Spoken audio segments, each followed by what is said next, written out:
Aqui no Brasil, o pessoal tem muito essa mentalidade de comprar imóvel, e isso é uma herança de uma época hiperinflacionária. Então, a minha avó, por exemplo, ela falou, desde que eu sou pequenininho, ó, investimento é comprar tijolo, é comprar imóvel, quem compra terra não erra. Porque de 54 a 94 foi o ano que começou o Plano Real, a gente teve 40 anos seguidos de inflação de no mínimo 2 dígitos, às vezes 3, às vezes 4 dígitos. E o imóvel, ele tem uma correção pela inflação. Então, as coisas vão ficando mais caras, ele vai ficando mais caro também. Muito do que a gente chama de valorização imobiliária é só a inflação, que tá fazendo o preço de tudo subir no final das contas. Então, o imóvel acaba sendo uma proteção para isso. Mas agora, a dúvida, compra ou não compra imóvel, depende muito de quanto patrimônio a pessoa tem e da fase da vida que ele está. Lá atrás, vários amigos meus fizeram financiamento. Os caras estão pagando até hoje. Se eu tivesse feito financiamento quando a gente começou a morar junto, eu teria comprado um apartamento no Rio de Janeiro, que é um local que eu não quero mais morar. Esse apartamento não atenderia a gente mais, porque simplesmente vai mudando a prioridade da família. Nossa vida mudou, Nossa vida mudou. Ia comprar apartamento pequeno, daqui a pouco vai ter filho. Mudaram, então não ia caber. A gente mudou de cidade, mudou de emprego. Lógico que eu poderia revender esse apartamento, mas o ponto é também o que eu fiz com o dinheiro. Porque na hora que eu compro um apartamento, eu tô imobilizando. Se eu não fizer um financiamento, que é uma ótima hipótese, quase todo o capital que eu teria em uma única aplicação, digamos assim. Tudo bem que eu deixo de gastar com aluguel, mas eu tô concentrando muito risco. Ela deu exemplo, você tem um vizinho mala. Mas tem gente que compra um apartamento e um prédio que depois tem um defeito estrutural, por exemplo. E o cara colocou todo o patrimônio dele lá. Isso sem considerar financiamento, em um país de juros muito altos. E o ponto é que a gente não quis comprar para investir o dinheiro. E foi ótimo. Foi uma das melhores sacadas que a gente teve na vida. E até você perguntou, agora não tá valendo a pena comprar, né? E na minha visão, depende muito. Porque hoje tá ridiculamente fácil, e eu não sou uma pessoa que usa esse tipo de jargão no mundo financeiro, mas é porque tá muito fácil você ganhar 1% ao mês. A gente tá na taxa de juros que tá em 12,75%. Isso é 1% ao mês para você investir na renda fixa mais conservadora que existe aqui no Brasil e emprestar dinheiro pro governo. Isso quer dizer que se você investe, só simplificando pra galera que não entende nada, se você investe 500 mil, você ganha 5 mil por mês. Se você tirar, você segue ganhando 5 mil por mês. Então, aí, é uma coisa que não acontecia nos últimos... Desde 2015. E aí tem um ponto bem interessante. Tá. Se uma pessoa compra, ela tem 500 mil, pode investir pra ganhar 5 mil ao mês. Ou ela pode comprar um imóvel pra alugar pra você. Quanto que é o aluguel de apartamento de 500 mil? Não é 5 mil. Muito menos. Eu tenho amigos que moram no mesmo condomínio que a gente, de aluguel. E pagam uma nota de aluguel. A Malu sempre fica assim, meu Deus, é muito dinheiro pra pagar de aluguel.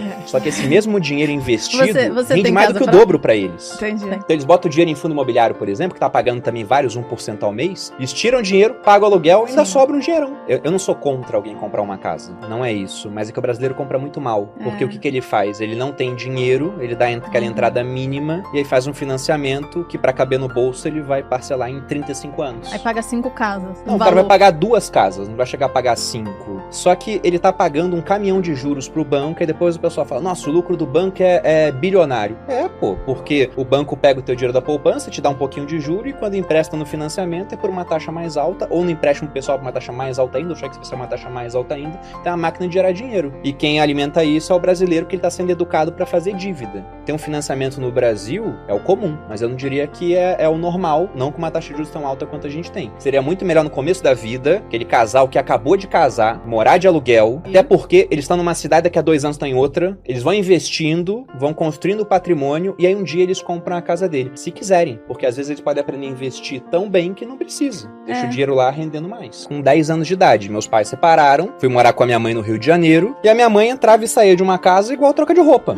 Minha mãe é uma ótima pessoa, mas ela tinha um total descontrole com a parte financeira. Os meus pais, quando separaram, o meu pai era um cara que não ligava pra dinheiro, e a minha mãe era uma pessoa que tinha descontrole com dinheiro. Ele era desligado, ele não consumia muito, ele só era desligado, e ela era descontrolada. Na época, quando eles separaram, o meu pai ficou com dívidas que compravam um imóvel. E aí ele ficou com essa dívida, minha mãe foi sem a dívida e fez um monte de dívidas novas, e meu avô sempre tapando buraco. Não, pra vocês entenderem. E eu vendo aquilo, eu falei, eu não quero que isso aconteça comigo, pô. Eu não queria que isso acontecesse na minha vida. E aí, eu sempre falei, desde pequeno, eu vou ser rico. Eu sempre falava isso. A minha avó fala que quando eu tinha, sei lá, uns 10 anos, 10, 11 anos, foi a época que o real, ele varia 1 para 1 com o dólar. Em 98 deixou de valer. Foi direto, né, 2 para 1. Eu fazia a conta e falava pra minha avó, vou ter tantos dólares quando for mais velho. Tantos dólares, não sei o quê. Daí minha avó, mas por que dólar? Se a nossa moeda é o real, daí eu falava, porque o dólar vale mais. Eu sempre quis ter dinheiro. Eu sempre falei, vou ser rico, vou ser rico, vou ser rico. Eu só não sabia como é que eu ia fazer isso. Que nunca imaginou que o dinheiro era tão importante. Só que por que eu fui pro exército? Porque com 17 anos eu não sabia o que fazer da minha vida. Aí eu pensei, faço direito, faço educação física. E aí tinha um concurso do exército que era um ano antes dos outros. Porque você passava no segundo ano pra fazer o terceiro no exército, enquanto os outros era fazer o terceiro e ia pra faculdade. Uhum. Aí eu tentei o concurso, eu não passei. E aí quando eu não passei, eu quis ir de fato. Eu falei, nossa, não passei, fiquei meio frustrado. Aí no ano seguinte eu saí da escola, minha família toda foi contra, só meu pai que falou, não, tudo bem, eu te apoio se você for estudar. Eu fui pro cursinho, eu estudava 6 horas por dia no cursinho, e eu fui o primeiro colocado do cursinho. O pessoal até pergunta, dá trabalho gerir, né, administrar muito dinheiro? Eu adoro essa frase. Não, trabalho é pra administrar pouco. Quando é muito mais tranquilo, pô. Administrar escassez que é complicado. Então lá atrás, quando a Malu não trabalhava, dava mais trabalho, porque a gente tinha poucos recursos pros dois e ainda queria investir 30% do que ganhava. Então a gente era muito mão de vaca. A gente era muito mão de vaca. Eu ia no salão, eu fazia a nossa própria comida, eu não tinha empregada dentro de casa, eu lavava o banheiro, lavava a salada, preparava a comida, eu gravava meus vídeos, eu fazia minha edição, eu fazia tudo, né? A gente fazia tudo, eu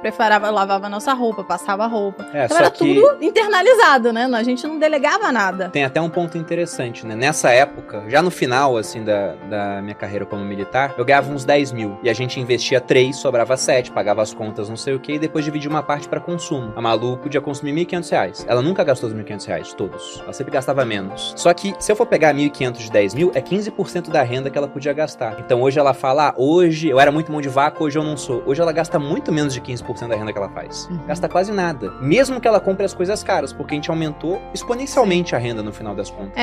Geralmente as pessoas criticam, né? Igual, sei lá, eu lembro que no passado tinha, o jogador de futebol foi na balada e gastou R$100 mil numa balada. Aí falam, isso é um absurdo, sendo que o cara ganha milhões, né? Então isso é uma porcentagem muito pequena do salário dele. Enquanto o pessoal vai na balada e gasta R$5 mil, né? E acha que tá arrasando e que tá tudo bem, sendo que ele ganha, sei lá, 10. Ou seja, metade do que ele ganha, ele gastou. Então é bem diferente a porcentagem. E é isso que faz a diferença no final das contas. Tem um negócio que falavam no exército que eu levo até hoje pra minha vida. Você tinha um monte de aulas lá de coisas que você falava, nossa, pra que eu tô aprendendo isso? E aí os professores sempre falavam, você tá aprendendo pra aprender. É o aprender a aprender. Você vai ter uma aula aqui que talvez você não use, mas você vai aprender as coisas sozinho. E isso eu uso até hoje. Tem muita coisa que eu pego, assim, um livro de uma área que não é a minha, eu leio e eu consigo compreender, absorver aquilo, fazer analogias pra poder ensinar finanças de uma maneira diferente, por exemplo. Meus instrutores no exército, e algumas das pessoas mais inteligentes que eu conheci, estão no exército, mas esses caras muito fora da média, eles falavam um negócio que eu gostava muito. Eles diziam que o oficial do exército tinha que ser capaz de rastejar na lama e andar no tapete vermelho, e tinha que ter um oceano de conhecimento, mesmo que fossem alguns pontos com um palmo de profundidade. Então você tem que ser um cara generalista, assim, tem que saber um pouco de tudo e muito